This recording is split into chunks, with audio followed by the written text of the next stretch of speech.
திராவிட கட்சி ஆட்சி வந்த அப்புறம் ஒரு 2000 நாட்கள் இருக்கும் இது ஆட்சி வந்து. குறைஞ்சபட்சம் ஒரு 250 பெண்கள் இது மாரி பாலியல் தொல்லை, கற்பழிப்பு, கொலை அது மாரி 200க்கும் மேற்பட்டோர் அதிகமா தான் இருக்கு. எனக்கு தெரிஞ்ச குறிப்பிட்ட ஒரு 200 பேர் சொல்றேன். 5 வயசு, 10 வயசு, 15 வயசு, 70 வயசு. அதெல்லாம் கேட்டா சிரிப்பு தான் வருது. இந்த ஆட்சி இருக்குதா? இல்ல சும்மா பொம்மை ஆட்சியா இருக்கா? இவ்ளோ கேவலமான ஆட்சி நான் உலகத்துல பார்த்ததே கிடையாது.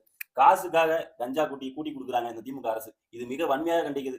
இது வந்து இனி இளைஞர்கள் வருங்காலத்தில் திமுக ஆட்சியை மாற்றி என்டிஏ கூட்டணி வர மாரி வரைக்கும். ஓகேங்க. அண்ணாமலை அவர்களின் செயல்பாடுகள் எப்படின்னா?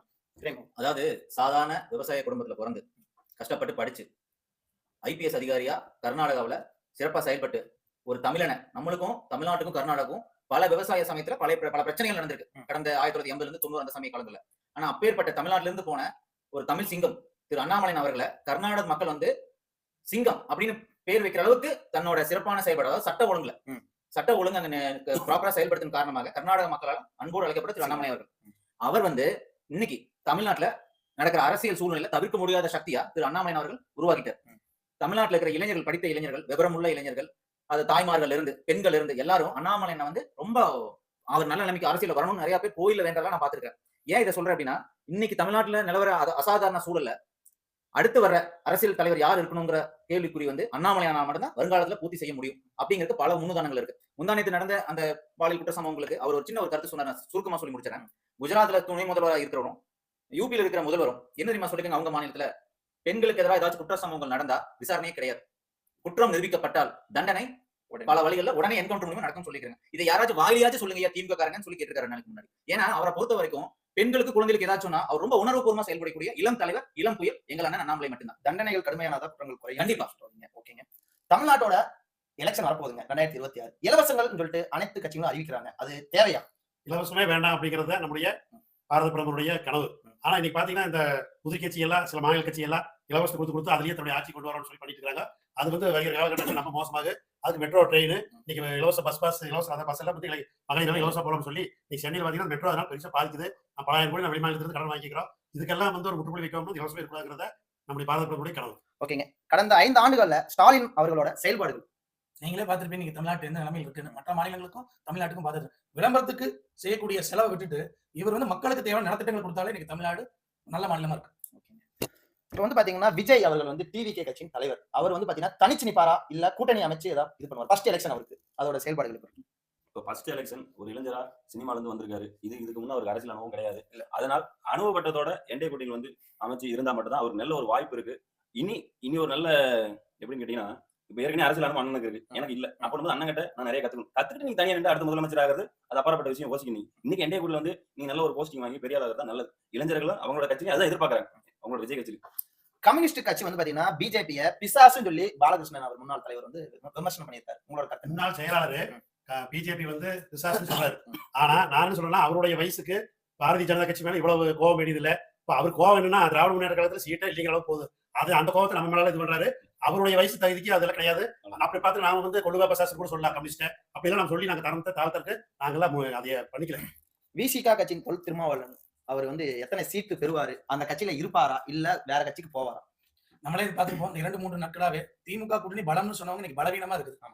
6 சீட்டு வாங்குறதுல 4 சீட்டு, 4 சீட்டு வாங்குறதுல 2 சீட்டு, ஒவ்வொரு இடத்துல சீட்டு மூலம் பணம் மட்டும் கொடுத்தா கூட்டணி கட்சி அமைப்புகளே அந்த திமுக கூட்டணி அப்படிதான் இருக்காங்க. அதுல குறிப்பிட்டு நம்ம திருமாவளவன் அவர்களை சொன்னா இன்னைக்கு உண்மையாலுமே சொல்றோம், ஒரு தாழ்த்தப்பட்ட சமுதாயத்துல இருந்து நல்ல ஒரு சிறந்த தலைவர். ஆனா திமுக கூட்டணிக்கு போய் சொல்லுவாங்க சேராத இடத்துல போய் சேர்ந்து என்ன நடக்கு அப்படிங்கிற மாதிரி இன்னைக்கு அந்த திமுக கூட்டணி இருக்காரு. ஆமா, சேர்த்து செல்லும். ஒருவேளை ஏற்கனவே அந்த மாதிரி மக்கள் நல கூட்டணி ஆரம்பிக்கலாம் 2-3 நாட்கள்ல அந்த மாதிரி சூழ்நிலை இருக்குது. ஓகேங்க. பிஜேபி தமிழகத்துல இப்போதைக்கு 4 எம்எல்ஏ இருக்காங்க. இனி வரும் காலங்களில் அது வளர்ச்சி அடையுமா இல்ல தேய்வடையுமா? அதாவது வரும் காலங்கள்ல 2026 சட்டமன்ற தேர்தலில் மகத்தான வெற்றி பெற்று பிஜேபியில 2 எண்ணிக்கை கொண்ட என்னோட ஆசை மினிமம் 30 எம்எல்ஏகளாச்சு சட்டமன்றத்துல பிஜேபியோட குரல் கண்டிப்பா ஒலிக்கும். உங்களுக்கு வந்து பாத்தீங்கன்னா நீங்க அனுபவப்பட்டிருப்பீங்க. டிடிவி தினகரன் அவர்கள் அவரோட வந்து பாத்தீங்கன்னா முன்பு இன்னைக்கு எந்த கூட்டணியில ஜாயின் பண்ணிருப்பாங்க உங்களுக்கு நல்லா தெரியும். அவரோட செயல்பாடுகள் எந்த ஆட்சிக்கு வழிதுணை ஆகும்? அதாவது டிடிவி தினகரனை பொறுத்த வரைக்கும் நல்ல பண்பாளர். 2வது என்ன கேட்டீங்கன்னா, நம்ம படிச்சவர், நிறைய அனுபவம் இருக்கு. கடந்த அதிமுக அவரோட பங்கு நிறைய இருக்கு. ஆனா டிடிவி தினகரன் அப்படி நம்ம எடுத்துட்டோம்னா போன 2021 சட்டமன்ற தேர்தலில் அவர்னால அதிமுக ஒரு சில தொகுதிகள் இழந்தது உண்மை. என்னோட கணிப்பு குறைந்த ஒரு 30 தொகுதிகள் அதிமுக வந்து இழந்தது உண்மை. அது வந்து சில அண்ணன் தம்பிக்கு இருக்கிற மனக்கசப்புகள். அந்த மனக்கசப்புகள் வந்து அரசியல் வித்வான்னு சொல்லுவாங்க. அது யாருன்னு கேட்டீங்கன்னா நம்ம உள்துறை அமைச்சர் அமித்ஷாஜி அந்த அண்ணன் தம்பி பிரச்சனை எல்லாம் நிவர்த்தி பண்ணி வச்சு இன்னைக்கு நம்ம எல்லாம் இன்னைக்கு ஒரு குடும்பமா அதிமுக வந்து என்டிஏ கூட்டணியில பெரிய கட்சியா இருந்தாலும் இல்ல ஒரு ஃபேமிலியா இன்னைக்கு நம்ம இணைஞ்சு செயல்படுறோம். இதன் மூலியமா நம்ம என்டிஏ கூட உறுதியா வெற்றி பெறும். ஏன்னா நீங்க பத்திரிகையாளர் சந்திப்புன்னு எடுத்தீங்கன்னா கேள்வி முடிஞ்சுதா, அடுத்த கேள்வி ஏதாச்சும் இருக்கான்னு தமிழ்நாட்டுல 2 பேர் கேட்பாங்க. ஒண்ணு நம்ம அண்ணன் அண்ணாமலை, இன்னொன்னு டிடிவி மதிப்புக்குரிய டிடிவி தினகரன் அவர்கள். அவர் வந்து பிரஸ் மீட்டிங்கை வந்து சிரிப்பு புன்னகையோட எதிர்கொள்றாங்க 2 2 பேருமே. உண்மையிலே அது வரவேற்கத்தக்கதுங்க. ஓகேங்க. இப்போ வந்து பாத்தீங்கன்னா நெக்ஸ்ட் சிஎம் தமிழகத்துல யார் வருவாங்க இன்றைய சூழ்நிலையில நீங்க சொல்லுங்க. இன்னைக்கு நம்ம சொல்ல வேணாம், தமிழக மக்களே சொல்லிட்டு இருக்காங்க. என்டிஏ கூட்டணி தமிழ்நாட்டுல எடப்பாடியார் கீழ் ஆட்சி அமைக்கும், அவர் தான் முதலமைச்சர் ஆவார்னு 100% மக்கள் எல்லா பக்கம் சொல்ல ஆரம்பிச்சிட்டாங்க. கட்டாயம் நடக்கும். ஓகேங்க. இப்போ வந்து பாத்தீங்கன்னா லாஸ்ட் கொஸ்டின், வெளிநாட்டுல வந்து போர் சொல்லிட்டு இருக்காங்க. இஸ்ரேல் போர், ஈராக் போர், உக்ரைன், நிறைய போர். ஏன் இந்தியால இன்ன வரைக்கும் ஒரு போர் கூட தொடுக்காம இருக்காங்க?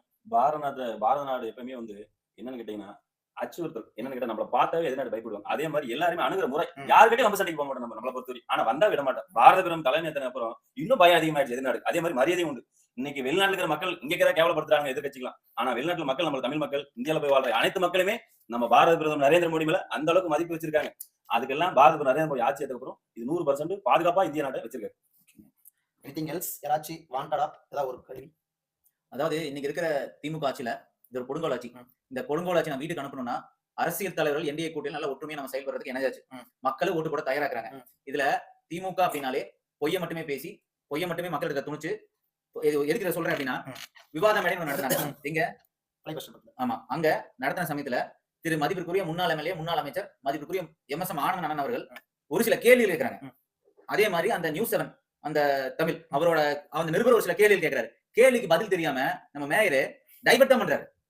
இந்த திட்டங்கள் நீங்க போன எலெக்ஷன்ல சொன்னீங்க செஞ்சீங்களான்னு கேட்டா பதில் இல்ல. அதுக்கு அவங்க என்ன பண்றாங்க? டைவர்ட் பண்றாங்க. அதே மாதிரி தான் டைவர்ட் பண்றது. ஆமா அந்த டைவர்ட் பண்றதுக்காக அந்த சிலிண்டர் பிரச்சனை, மத்திய அரசு அது செய்யல இது செய்யல, எந்த திட்டம் ஏன் செய்யணும் ஒரே பதில் சென்ட்ரல்ல இருந்து பணம் இல்ல. அப்புறம் எதுக்கு நீங்க ஆட்சிக்கு இருக்கிறீங்க? அதனால என்டிஏ கூட்டணி ஸ்ட்ராங் ஆயிருச்சு, மக்களும் ஓட்டு போட தயாரிட்டாங்க. இந்த மாதிரி சின்ன சின்ன இடைஞ்சல மக்கள் சமாளிச்சு நம்ம என்டிஏ ஆட்சி 2027 அமைஞ்ச உடனே மக்களுக்கு அருமையான காலம் அமையும், விடிவு காலம் அமையும். அதுதான் விடியல் ஆட்சி. விடியல் ஆட்சி. இது விடியல் ஆட்சி இல்ல, இது அசுராட்சி. அசுராட்சி சொல்றாங்க. ஓகே, விவசாயத்தை பற்றி இந்த மோடி ஆட்சி எப்படி இருக்குங்க? விவசாயத்தை பாத்தீங்கன்னா இந்தியா வந்து விவசாயங்கிறது ஒரு பெரிய மூலாதாரம். அந்த நிறைய விவசாயத்தை அதிகம். அதுக்கு வந்து நம்ம மோடி அவர்கள் வந்து அதாவது வருஷத்துக்கு 6000 ரூபாய், அதாவது மாசம் 500 அப்படின்னு சொல்லி போட்டு இப்போ கிட்டத்தட்ட ஒரு 12வது 13வது தவணையை அறிவிச்சு பண்ணியிருக்கிறாரு. இன்னும் வருங்காலத்துல வந்து இந்த மாசம் 1000 ரூபாய்ங்கிற அதையுமே டெவலப் பண்றதுக்கான வாய்ப்பெல்லாம் இருக்குது. அதே மாதிரி பாத்தீங்கன்னா இன்னைக்கு தங்க நாக்கு திட்டத்தை நம்முடைய மரியாதை வாஜ்பாய் அவர்கள் தொடங்கி வச்சாரு. இன்னைக்கு பெரிய கட்டமைப்பு வசதிகள் உருவாக்குறது இன்னைக்கு பாஜக ஆட்சியில. இன்னைக்கு பாத்தீங்கன்னா நேற்று கூட 12,000 கோடி ஒதுக்கி 4 மணி நேரம் சுத்தி வரதை நம்ம பாரத பிரதமர் கம்மி பண்ணி அந்த சாலையை வந்து அசாம் இருந்து கொண்டு வரக்கான நேற்று அதைய அடிக்கல் நாட்டிக்கிறார். இப்படி இந்தியாவை எங்கேயோ ஓடி விட போறது நம்ம பாரதிய ஜனதா கட்சி என்டிஏ கூட்டணியினால நிறைய வளர்ச்சியை மக்கள் கண்டிப்பா பார்க்க போறாங்க. ஓகேங்க. இப்ப வந்து தமிழக வந்து அரசு வந்து 5000 ரூபாய் ரீசெண்டா கொடுத்திருந்தாங்க. கோடை காலத்துக்கு சிறப்பு நிதியாக 2000 ரூபாய் கொடுத்திருந்தாங்க. ஏன்னா அந்த எலிஜிபிலிட்டி இருந்தாங்க. அவங்களுக்கு மட்டும் தான் அந்த கோடை காலம் தாக்குமா, மத்தவங்களுக்கு தாக்காதா? என்ன கணக்கு? அது இந்த வருஷம் மட்டும் தான் கோடை கால சிறப்பு வருது, ஏன் முந்தின 4 வருஷம் வரல? இது ஒரு கேள்வி.